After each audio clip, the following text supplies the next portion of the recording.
My mother tried to rip my engagement ring off my swollen finger at Christmas dinner and snarled, "You feminist beach, you've destroyed everything I taught you." When my fiancé begged her to stop, she screamed, "You destroyed my daughter. She was supposed to be pure." I didn't say a word. That was 8 months ago. This morning, she was begging to take back everything she did. My mom is the most backwards person I've ever met. Ever since me and my sister Elena were little, she would make us practice being perfect wives every single day. We had to walk around the house balancing books on our heads while carrying trays of food, and if we spilled even one drop, we'd have to scrub the entire kitchen mirror with a toothbrush. Our bedtime routine was literally practicing sentences like, "Whatever you think is best, honey," and "I'm sorry for speaking out of turn." And while I always felt gross doing it, Elena was mom's little housewife in training. By 15, she was ironing her boyfriend Derek's shirts every morning before school, and packing his lunches with little love notes that said stuff like, "I exist to make you happy." And instead of our mom being concerned that her teenage daughter was acting like a 1950s servant, she bought Elena a $300 KitchenAid mixer to award her. And even though I hated how my mom wanted me to act, I still wanted her validation. So I poured everything into school. I did extracurriculars, had a bunch of friends,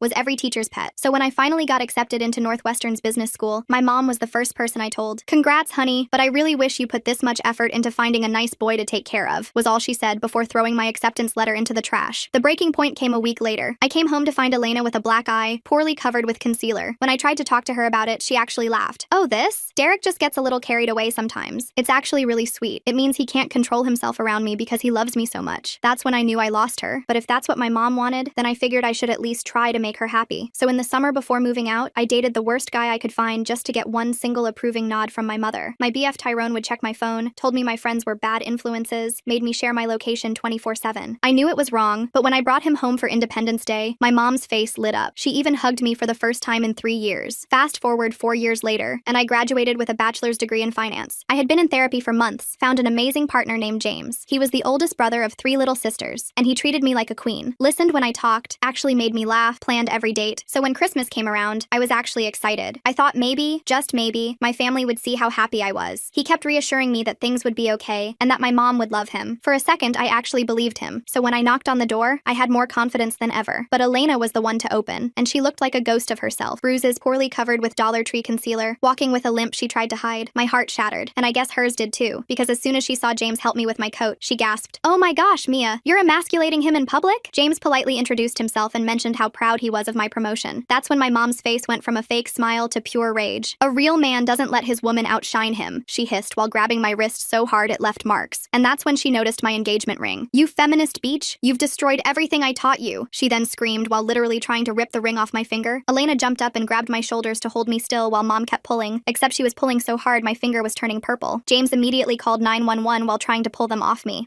I figured by this point my parents would realize they were assaulting me, but no. My mom grabbed a kitchen knife and lunged at James. "You destroyed my daughter. She was supposed to be pure." Meanwhile, my finger felt like it was being torn off and I couldn't stop screaming. Luckily, the cops arrived fast, and by the time the paramedics checked me out, my finger was dislocated and deeply cut from the ring being forced off. By the time the substances wore off, I was furious. My mom kept calling me. James was telling me he's sorry for embarrassing me and asking me if I was sure I still liked him. But all the noise around me simply came in one ear out the other, because I was going to have a relationship with James, and I was going to make my family back off. And make my family back off I did. I blocked every single number. Mom, Elena, even distant relatives who might pass messages. James helped me change all my passwords and set up new email accounts. My hands shook as I deleted years of photos from my phone, but each deletion felt like cutting a rope that had been strangling me. The first week was quiet, too quiet. I threw myself into work, staying late at the office to avoid thinking about what happened. My finger still throbbed where the ring had been forced off, and James bought me a simple chain to wear it on until the swelling went down. My coworkers noticed the bandage, but I just said kitchen accident and changed the subject. Then Thursday morning, my boss McCatherine called me into her office. She had this weird expression, like she'd eaten something sour. "Mia, I received a concerning call about you yesterday. Your mother claims you stole family heirlooms worth thousands of dollars." My stomach dropped. I gripped the armrest of the chair until my knuckles went white. "That's not true. I haven't taken anything from them." She also mentioned you might be having some mental health challenges, said you've been acting erratically, that your boyfriend is controlling you. McCatherine leaned back in her chair, studying me. "Now, I've worked with you for 2 years. This doesn't sound like you, but I had to ask." I pulled out my phone with trembling fingers and showed her the police report from Christmas. Her eyes widened as she read about the assault, the dislocated finger, the knife. "I'm trying to get a restraining order. She's lying because I cut contact." McCatherine's face softened. "I'm sorry you're dealing with this. But Mia, she called 3 times yesterday. My assistant fielded 2 more calls this morning. If this continues, it could affect your promotion review." I left her office feeling sick. 3 years I'd worked for that promotion. 3 years of 60-hour weeks, perfect presentations, bringing in new clients, and my mother was trying to destroy it with a few phone calls. James was waiting in the parking lot with coffee and my favorite sandwich. He'd started doing that, showing up when he knew I'd need support. "How bad?" he asked as as I slumped into the passenger seat. She's calling my work, making up lies about theft and mental problems. I took a shaky sip of coffee. McCatherine believes me for now, but if this keeps up, we're filing harassment charges today, James said firmly. My sister Ashley works at a law firm. She can help us figure out the paperwork. Ashley turned out to be a godsend. She was the middle sister, sharp as a tack with wild curly hair and a no-nonsense attitude. She sat us down at her kitchen table that evening with a stack of forms and a recorder. Document everything. Every call, every contact attempt, every lie. We're building a paper trail. I spent hours writing out dates and incidents while Ashley organized everything into neat folders. James sat beside me, occasionally squeezing my shoulder when my hand cramped from writing. By the time we finished, we had 20 pages of documentation going back years. This is good, Ashley said, scanning through everything. Shows a clear pattern of escalation. We'll file first thing tomorrow. But my mother escalated faster than we could file paperwork. Saturday morning, I woke to pounding on our apartment door. Not knocking, pounding. James checked the peephole and immediately pulled me back into the bedroom. Stay here. It's the police. My heart hammered as he went to answer. I could hear muffled voices, then James saying loudly, "No, she's not being held against her will. This is harassment." I threw on clothes and walked out to find two officers in our living room. The older one looked tired, like he'd dealt with this too many times. "Ma'am, we received a report that you're being held hostage by your boyfriend. Your mother says he's abusing you." "She's lying." My voice came out steadier than I felt. "I have a police report from where she assaulted me on Christmas. She dislocated my finger trying to rip off my engagement ring." I showed them the report, the photos of my injured hand, the documentation Ashley helped us prepare. The officers exchanged looks. The younger one actually sighed. "Third wellness check this week that turned out to be family drama. Ma'am, you might want to consider a restraining order." "We're working on it," James said. After they left, I couldn't stop shaking. James made tea while I sat on the couch, wrapped in the blanket his grandmother had made. "She told our neighbors I'm abusing you." Mrs. Chen was watching through her peephole when the cops came. The next few days blurred together. More calls to my work, more police visits. My mother had apparently made friends with several neighbors, spinning tales about her poor daughter trapped by a controlling man. Mrs. Chen started avoiding me in the hallway. The guy from 3B asked James if everything was okay at home, with this look like he was ready to throw hands. Then Elena started calling. Not my number. She knew I'd blocked her. She called James's phone, leaving voicemails that he'd play for me with the volume low. "Mia, this is all your fault. Derek left me. He said our family is too much drama, that it makes him look bad. You ruined everything. If you just played along, none of this would have happened." Her voice sounded slurred in the messages, like she'd been drinking. "You think you're so much better than us with your fancy degree and your feminist boyfriend, but you're going to end up alone, just like me. Derek was the only man who ever loved me, and you drove him away." I wanted to scream that Derek was an abuser, that she was better off without him, but what was the point? She'd made her choice long ago. The harassment charges were filed on a Tuesday. Ashley walked us through every step, making sure we had copies of everything. The clerk at the courthouse looked at our stack of evidence and whistled low. "This is thorough. Good job documenting." But filing charges just made my mother more creative. Thursday afternoon, McCatherine called me in again. This time, she looked genuinely concerned. "Mia, I need to tell you something. Your mother has been calling other departments. She told accounting you embezzle. She told HR you sell substances in the parking lot. She even called our biggest client claiming you've been stealing their data." I sank into the chair, feeling like the floor had dropped out. "I'm so sorry. I have harassment charges filed. I'm trying to stop her. I know. I've spoken to legal and they're aware of the situation. But Mia," she paused, choosing her words carefully. "The promotion committee meets next week. This kind of disruption, even though it's not your fault, it doesn't look good." I left work early, sitting in my car in the parking lot trying not to cry. 3 years of work, about to be destroyed because my mother couldn't accept that I wanted a different life. When I got home, James was on the phone with Ashley. His face was grim. "She started telling people in your hometown that you joined a cult. My mom just got a call from her hairdresser asking if it's true that I'm a cult leader who brainwashed you." I laughed, but it came out hysterical. "A cult? That's her explanation for me not wanting to be abused?" "Apparently feminism is the cult," Ashley said through speakerphone. "She's telling everyone you've been indoctrinated by radical feminists at college and James is your handler or something." The calls kept coming. The lies got wilder. My mother claimed I was on substances, that I was pregnant with another man's baby, that James was forcing me into prostitution. Each story was more outrageous than the last, but people listened. People always listen to a crying mother worried about her daughter. My promotion review was pushed back indefinitely. McCatherine tried to be supportive, but I could see the strain in her face every time my mother's calls disrupted the office. Security had to start screening calls. The receptionist began recognizing my mother's voice and hanging up immediately. Then came the wedding planning. James and I had decided on a simple courthouse ceremony. After everything with my family, a big wedding felt like inviting disaster. We picked a date 3 months out, filed the paperwork quietly, and told only his sisters and a few close friends. But somehow, my mother found out. I was at work when Ashley called, her voice tight with anger. "Mia, does your mother have a cousin who works at City Hall? Because someone just told her about your marriage license application." My blood ran cold. "Cousin Thon, he works in records." "Well, Cousin Thon just became an accessory to harassment. Your mother knows your wedding date, time, and location." James picked me up from work early. We drove straight to the courthouse to see if we could change the date, but the clerk shook her head. "You'd have to reapply, pay new fees, wait another 3 days, and if someone's already checking records, they'll just find the new date too." We sat in the courthouse lobby, trying to figure out options. Eloping to Vegas felt like running away. Having security at a courthouse wedding felt insane. But what choice did we have? "We stick to the plan," James said finally. "Let her show up. Let her make a scene. More evidence for the restraining order." But I knew my mother. A scene was exactly what she wanted. The weeks weeks leading up to the wedding were a special kind of hell. The police visits increased. My mother had perfected her concerned mother act, showing up at our apartment complex at all hours to tell anyone who'd listen that her daughter was in danger. The property manager started sending us warnings about disturbances. Elena's voicemails got nastier. You know Derek's brother Brandon is single? Mom thinks he'd be perfect for you. A real man who knows how to keep a woman in line, not like that pathetic excuse you're with. I played the message for Ashley during one of our legal prep sessions. She shook her head in disgust. Save everything. The judge needs to hear how they talk about you. Work became my only escape, but even that was tainted. I'd catch coworkers whispering, see the pitying looks when they thought I wasn't watching. My mother had called so many times that everyone knew my business. The drama girl with the crazy family. 2 weeks before the wedding, James's parents offered to let us stay with them. Just until things calmed down, his mom O'Catherine said gently, you both look exhausted. We packed essentials and moved into their guest room. It felt like hiding, but at least the police couldn't find us there for wellness checks. At least my mother couldn't pound on the door at 3 a.m., but she found other ways. My work email started getting flooded with responses to job applications I hadn't sent. Apparently, I'd applied to every adult entertainment venue in the city. The emails were explicit, asking about my experience and willingness to perform. It had to get involved to trace the source. The applications came from an IP address registered to your childhood home, the IT guy told me quietly. Might want to change all your passwords again. James helped me lock down everything. New passwords, two-factor authentication, security questions my mother couldn't guess, but the damage was done. People at work looked at me differently now, wondering what kind of person attracts this level of drama. A week before the wedding, McCatherine called me in one last time. Mia, I'm going to be straight with you. The promotion is off the table for now. Not because of your performance, but the board feels this situation has become too disruptive. Maybe next year, once things have calmed down. I nodded, not trusting myself to speak. 3 years of work, gone, because my mother couldn't accept that I didn't want to be abused. James held me that night while I cried angry tears into his chest. His sisters surrounded us, Ashley reviewing legal documents while the youngest, Victoria, made endless cups of tea. They'd become the family I'd always wanted, supportive and kind and normal. We could postpone the wedding, James suggested gently. Wait until the restraining order goes through. No, I wiped my eyes, feeling something harden inside me. She's taken my promotion. She's not taking this too. The morning of our wedding dawned gray and drizzly. Perfect weather for what was about to happen. Ashley had arranged for courthouse security to be on alert. James's parents and sisters would be our only guests, our witnesses to whatever chaos my mother had planned. We arrived early, going through security and finding our assigned courtroom. Every footstep echoed in the marble hallway. Every opening door made my heart race, but for 20 minutes nothing happened. Just us and the people who actually loved us, waiting for our turn with the judge. Then the doors burst open. My mother stormed in wearing her best church dress, the one she saved for trying to impress people. Behind her was Elena, glassy-eyed and unsteady, and a man I'd never seen before who must have been Brandon. He looked like Derek, but softer, like someone had put Derek's face on a teddy bear. Stop this blasphemy right now. My mother's voice echoed off the walls. My daughter is clearly not in her right mind. Security moved immediately, but my mother was faster. She grabbed my arm, nails digging in through my sleeve. Mia, baby, this isn't you. This man has poisoned your mind. Brandon here is willing to forgive everything, to take you back to the right path. Brandon stepped forward with this rehearsed smile. Hi, Mia. Your mother's told me so much about you. I think we could be really happy together. I know how to handle a strong-willed woman. James moved between us, his voice deadly calm. Let go of her. Now. You shut your mouth. My mother whirled on him. You're not man enough for my daughter. You let her work. Let her think she's equal. Brandon knows a woman's place. Security finally reached us, pulling my mother back. She fought them, screaming about brainwashing and cults and feminism destroying families. Elena stood there swaying, occasionally adding slurred comments about real men and proper wives. Ma'am, you need to leave, the security guard said firmly. You're disrupting court proceedings. I'll contest this marriage, my mother shrieked as they dragged her toward the door. She's mentally incompetent. Feminism has poisoned her mind. This isn't legal. The doors closed on her threats, but we could still hear her screaming in the hallway. The judge, who'd watched the whole thing with raised eyebrows, cleared his throat. Would you like a few minutes? No, I said, surprising myself with how steady my voice was. We'd like to get married now. The ceremony was short and sweet. James's family cried happy tears while we exchanged rings, the same rings my mother had tried to destroy. When the judge pronounced us married, I felt something inside me finally break free. Not broken, but free. We were walking out, officially married, when Ashley's phone rang. She listened for a moment, then her face went pale. That was my office. Your mother just submitted paperwork trying to get power of attorney over you. She's claiming you're mentally incompetent due to feminist indoctrination. I stopped in the middle of the courthouse lobby, feeling the weight of it all crash down. The harassment, the lost promotion, the constant attacks, and now this. My own mother trying to legally control me because I wouldn't submit to abuse. She listed Elena as a supporting witness. Ashley continued. They're claiming you need intervention before you hurt yourself or others. James's hand found mine, solid and warm and real. His family surrounded us, protective and furious on my behalf. And in that moment, I made a decision. Okay, I said, squaring my shoulders. If she wants a legal fight, she'll get one. I'm done running. I'm done hiding. She wants to prove I'm crazy? Let her try. Ashley smiled, sharp and lawyer-like. Good, because I've been documenting everything. Every call, every lie, every police visit. We're going to bury her in evidence. As we left the courthouse, officially married and ready for war, I thought about the girl I used to be. The one who practiced saying, whatever you think is best, honey, until the words felt like poison in her mouth. That girl was gone, replaced by someone someone who knew her worth. My mother had tried to break me. Instead, she'd helped forge me into someone stronger, someone who wouldn't apologize for existing. The war was just beginning, but for the first time, I was ready to fight. The next morning, Ashley had us in her office by 8 a.m. She'd pulled in favors to get an emergency consultation with her firm's senior partner, a woman named McCatherine, who specialized in family law and harassment cases. McCatherine reviewed our documentation with laser focus, occasionally making notes in the margins. Your mother's power of attorney filing is concerning but poorly executed, McCatherine said, tapping her pen against the desk. She's claiming mental incompetence based on ideological differences. No judge will take that seriously, but we need to respond aggressively. She outlined our strategy while I took notes with shaking hands. File counter documentation from my therapist. Gather character witnesses from work. Submit evidence of my academic achievements and professional success. Build an overwhelming case that I was not only competent, but thriving despite my family's interference. James squeezed my hand under the table. What about the harassment at her workplace? Can we use that? Absolutely. In fact, it strengthens our position. McCatherine pulled out more forms. We're going to file for an emergency restraining order based on the courthouse incident and workplace harassment. The power of attorney attempt shows escalation. We spent 3 hours in that office, signing documents and providing evidence. The retainer fee made me wince. There went half my savings for the honeymoon we'd planned. But what choice did I have? That afternoon, I returned to work to find McCatherine waiting by my desk. My stomach sank. Had my mother called again? Mia, we need to talk about yesterday, she said, but her expression was softer than I expected. It finished their investigation. Your mother sent those inappropriate job applications from her home computer. We're pressing charges for identity theft and cyber harassment. Relief flooded through me. Thank you. I'm so sorry about all of this disruption. Stop apologizing. McCatherine's voice was firm. You're being stalked and harassed. HR wants to implement new security protocols. Your mother and sister are banned from the premises. If they show up, security will call the police immediately. But my mother was always 2 steps ahead. 3 days later, I was presenting quarterly reports to our biggest client when the conference room door burst open. My mother stood there in her Sunday best, Elena beside her looking hollow-eyed and desperate. There she is! My mother's voice filled the room. My poor daughter who's been brainwashed by feminists. We're here to save you, honey. The clients, 2 older men in expensive suits, looked between us in shock. I stood frozen, my presentation remote slipping from my hand. Mia needs help, Elena added, her words slightly slurred. She's been poisoned against her family, against God's plan for women. Security arrived within minutes, but the damage was done. My mother managed to shout about my mental illness and dangerous lifestyle before being dragged out. Elena stumbled after her, crying about how I'd ruined her life. The clients left immediately. The contract worth $2 million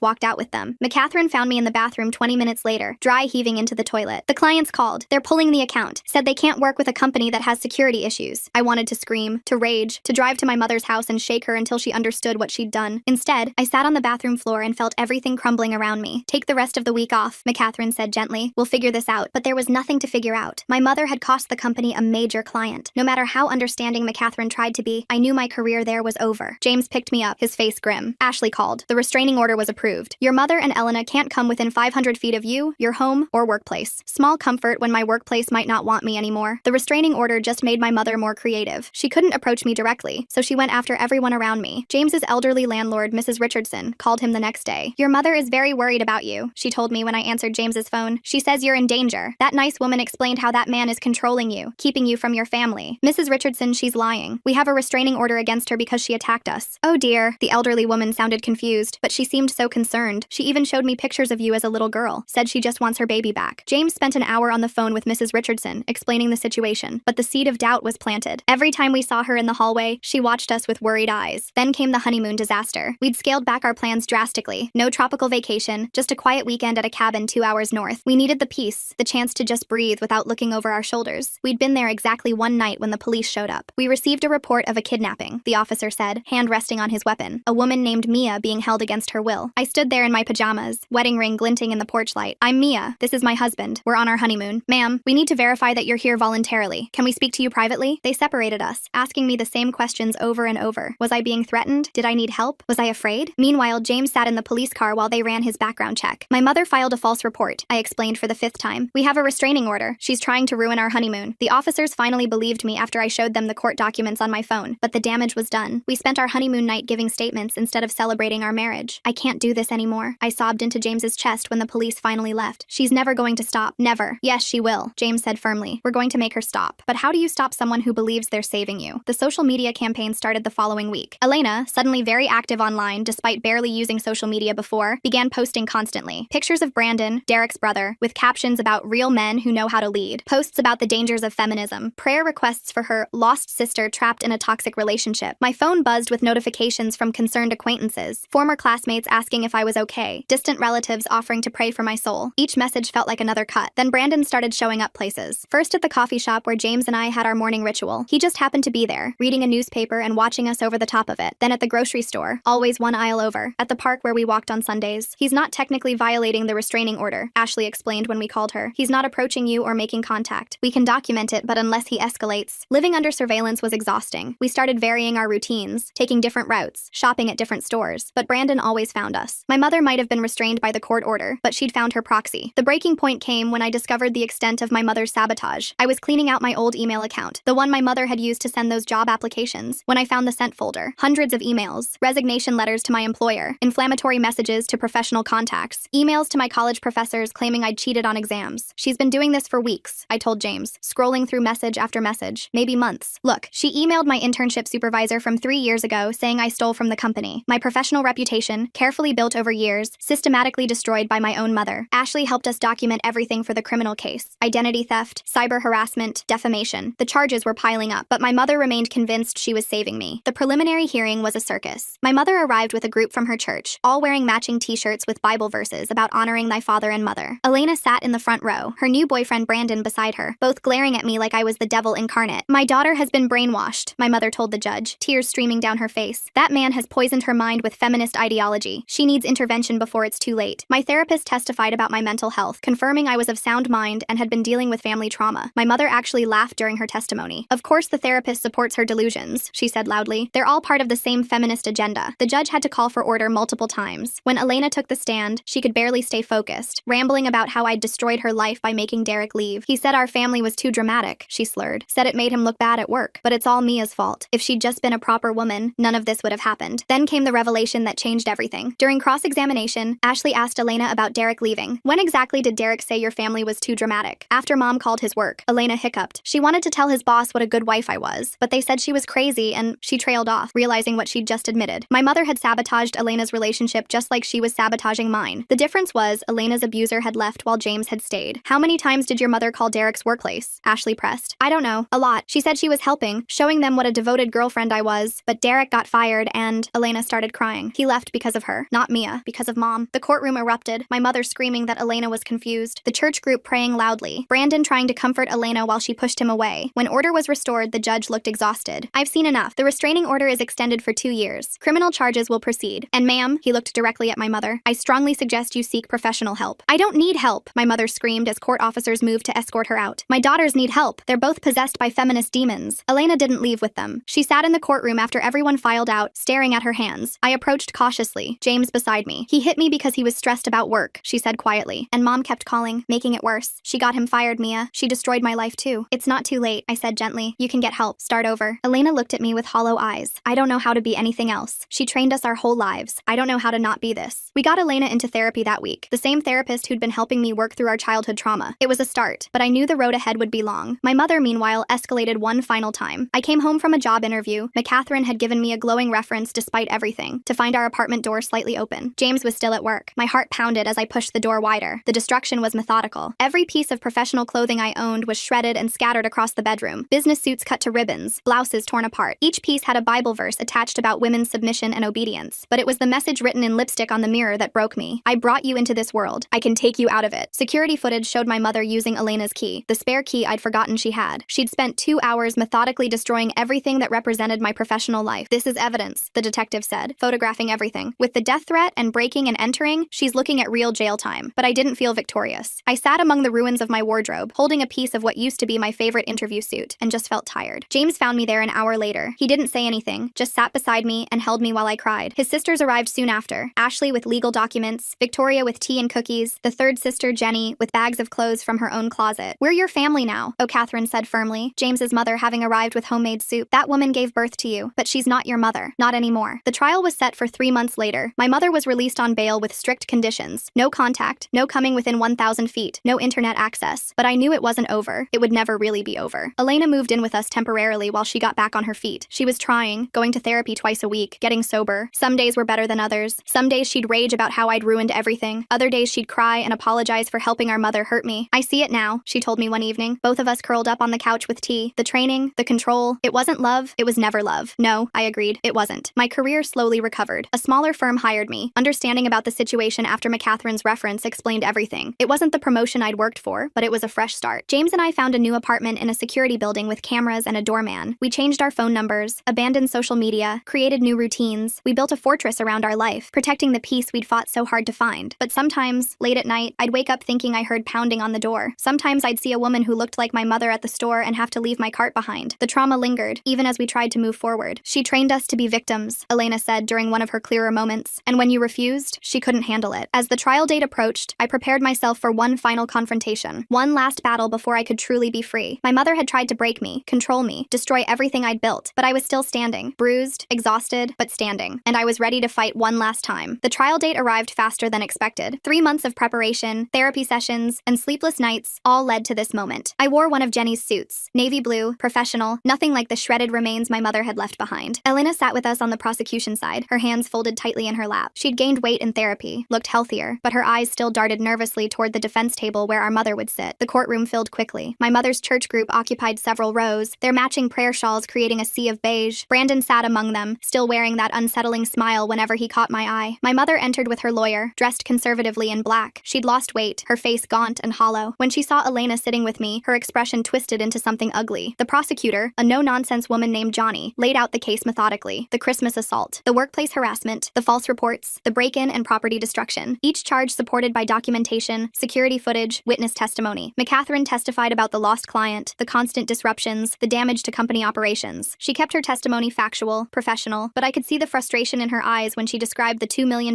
contract walking out the door. Mrs. Richardson took the stand next, explaining how my mother had approached her multiple times, crying about her kidnapped daughter. The elderly woman seemed confused by the whole situation, kept asking the judge if she'd done something wrong by listening. Then came the security footage from my apartment. The courtroom watched in silence as my mother methodically destroyed every piece of professional clothing I owned. The precision of it, the time she took attaching Bible verses to each ruined garment. When the camera caught her writing the death threat on the mirror, several jury members visibly recoiled. My mother's defense was exactly what I expected. Her lawyer painted her as a concerned parent, driven to extremes by worry for her daughter's safety. They brought character witnesses from her church, each testifying about what a devoted mother she'd always been. She just loves her daughters so much, one woman testified. Sometimes that love makes people do desperate things. But the prosecution had Elena. My sister took the stand on day 2, wearing a simple dress that covered the fading bruises on her arms. She spoke quietly at first, describing our childhood training. The books balanced on our heads, the practiced phrases of submission, the way our mother rewarded compliance and punished independence. She called Derek's workplace 17 times, Elena said, her voice growing stronger. I counted later, went through his phone records. 17 times telling his boss what a good girlfriend I was, how I ironed his shirts and packed his lunches. They fired him for the disruption. The defense attorney tried to shake her testimony, suggesting she was confused, manipulated by me, but Elena held firm. My mother didn't save me from Derek. She drove him away with her interference, just like she's trying to destroy Mia's life. The only difference is Mia found someone strong enough to stay. My mother couldn't contain herself. She stood up, pointing at Elena. You ungrateful child. I gave you everything. I taught you how to be a proper woman. The judge called for order, threatened contempt charges, but the damage was done. The jury had seen the real woman behind the concerned mother mask. I testified last. Johnny walked me through everything chronologically, letting the evidence speak for itself. When we reached the part about the destroyed wardrobe, she had me identify pieces of clothing from the evidence photos. This was my interview suit, I said, holding up a photo of navy fabric cut to ribbons. I wore it to every important meeting for 3 years. And this? Johnny held up another photo. My Northwestern graduation dress. My mother didn't attend the ceremony, but I kept the dress anyway. The defense's cross-examination focused on my radical feminist beliefs and how I'd abandoned family values. They tried to paint me as an ungrateful daughter who'd chosen career over family. Isn't it true you refused to date men your mother approved of? The defense attorney asked. My mother approved of men who controlled and monitored me. So yes, I refused. And you chose to pursue a career instead of starting a family? I chose to pursue both. I have a career and a loving marriage. They're not mutually exclusive. The jury deliberated for 6 hours. Elena and I waited in a small room with James and Ashley, drinking terrible courthouse coffee and jumping every time the door opened. My mother's church group held a prayer circle in the hallway until security made them move to the lobby. When the verdict came, I gripped James's hand so tight I probably cut off circulation. Guilty on all counts. Criminal harassment, cyber harassment, identity theft, breaking and entering, property destruction over $5,000, making criminal threats. My mother's face went white. She turned to stare at me as the judge read the sentences. 2 years for the combined harassment charges, 18 months for breaking and entering, 1 year for property destruction, 3 years for the death threat, to be served concurrently, with possibility of parole after 18 months. Additionally, the judge continued, the defendant is ordered to pay full restitution for damaged property and lost wages. The existing restraining order will be extended for 10 years upon release. They led my mother away in handcuffs. She didn't scream or cry, just stared at me with hollow eyes. The church group filtered out slowly, some crying, others muttering about injustice. Brandon lingered, approaching despite Ashley stepping protectively closer. This isn't over, he said quietly. Your mother was trying to save save you. Someone needs to continue her work. That sounds like a threat, Ashley said, already pulling out her phone. Would you like to repeat it for the police? He backed away, hands raised, that creepy smile finally faltering. The next few weeks felt surreal. My mother was actually gone, locked away where she couldn't reach me. No more wellness checks, no more workplace calls, no more looking over my shoulder. Elena struggled with guilt. Some days she'd blame herself for testifying. Other days she'd rage about the years of manipulation. Her therapist increased sessions to 3 times a week. I don't know who I am without her voice in my head, she told me one evening. Every decision I make, I hear her telling me I'm doing it wrong. Work gradually returned to normal. The whispers stopped. The pitying looks faded. McCatherine even mentioned that next year's promotion cycle looked promising, though we both knew it would take time to fully rebuild. James's family enveloped us completely. Sunday dinners at his parents' house became our new routine. His sisters included Elena in everything, teaching her that family could mean support instead of control. 6 months into my mother's sentence, I got a letter. The prison return address made my hands shake. James offered to read it first, but I needed to do it myself. It was exactly what I expected. No apology, no acknowledgement of wrongdoing, just Bible verses about honoring thy mother and warnings about my eternal soul. She'd found religion in prison, she wrote. She was praying for my salvation. I burned it in the sink, watching the edges curl and blacken. Elena watched from the doorway. Did you read it? Yeah. And? Same old mom, still trying to save my soul. Elena laughed, but it sounded hollow. At least she's consistent. The first anniversary of the trial passed quietly. Elena had moved into her own apartment by then, a small studio she decorated with plants and photos of us. She'd started taking community college classes, thinking maybe about becoming a counselor herself. I want to help other women like us, she explained, the ones who don't know they're being abused because it looks like love. Brandon eventually stopped his surveillance after Ashley filed harassment charges. He found another woman to handle, according to Elena's sources. We hoped she'd escape faster than Elena had. My career slowly rebuilt. The promotion came through eventually. Not the one I'd originally wanted, but good enough. I learned to stop apologizing for the chaos my family had brought to the workplace. McCatherine became something of a mentor, sharing her own stories of difficult family members. The difference, she told me once, is that you stood up to yours. Not everyone has that courage. James and I renewed our vows on our 2nd anniversary. A proper ceremony this time, with his family and our chosen friends. Elena was my maid of honor, still fragile but standing tall beside me. No disruptions, no drama, just love and support and normal family joy. My mother served 18 months before parole. We learned about it through official channels. The victim notification system worked exactly as designed. She'd been released to a halfway house 2 states away, part of her parole conditions. The restraining order meant she couldn't return to our city for 10 years. Elena panicked when we got the notification. Old patterns die hard, and part of her still expected our mother to show up immediately. But days passed, then weeks, then months. No contact, no violations, just blessed silence. Maybe prison actually changed her, Elena said hopefully one day. I doubted it. More likely she'd found new people to control, new daughters to save. But that wasn't my problem anymore. The last I heard, through distant relatives who still sent occasional updates, she'd joined a new church in her halfway house city. She told everyone there about her 2 daughters who'd been led astray by feminism, how she'd tried to save them and been persecuted for it, how she prayed every day for their return to righteousness. Let her pray. Let her tell her stories to anyone who'd listen. She couldn't hurt us anymore.